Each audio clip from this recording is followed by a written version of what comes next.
국민의힘 성일종 정책위 의장이 공식 석상에서 임대주택에는 못 사는 사람이 많아 정신질환자가 나온다고 말해서 논란이 일고 있습니다. 서둘러 사과하며 진화에 나섰지만 비판이 이어지고 있습니다. 백종규 기자의 보도입니다. 논란이 불거진 성일종 정책위 의장의 발언은 국민의힘 서울시당 6.1 지방선거 당선자들이 한자리에 모인 특강 자리에서 나왔습니다.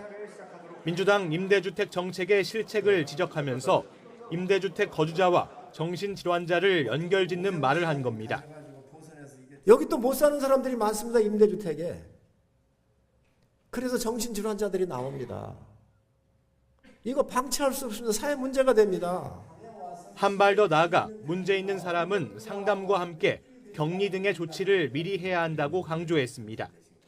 동네 주치의 제도를 운영하든지 해서 자연스럽게 돌면서 문제가 있는 사람 상담도 하고 그분들을 격리하든지 여러 조치를 사전적으로 하지 않으면 국가가 책임을 다했다고 볼 수 없습니다. 이 같은 발언 내용이 알려지면서 비판이 잇따랐습니다. 임대주택 거주자에 대한 편견을 조장하고 비하하는 것으로 받아들일 수 있기 때문입니다.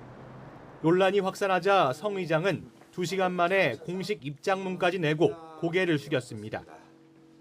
임대주택 거주자들이 느꼈을 상심과 불편함에 대해 사과한다면서 발언의 취지는 열악한 거주 환경에 따른 스트레스를 국가가 책임져야 한다는 거였다고 해명했습니다.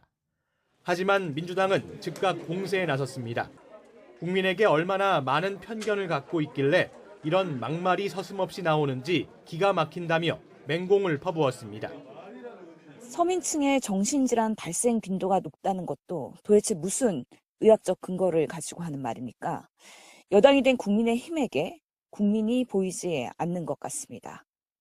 정의당 역시 못 사는 사람들이 정신장애를 겪을 가능성이 크다는 편견을 담은 발언이라며 비판에 가세했습니다.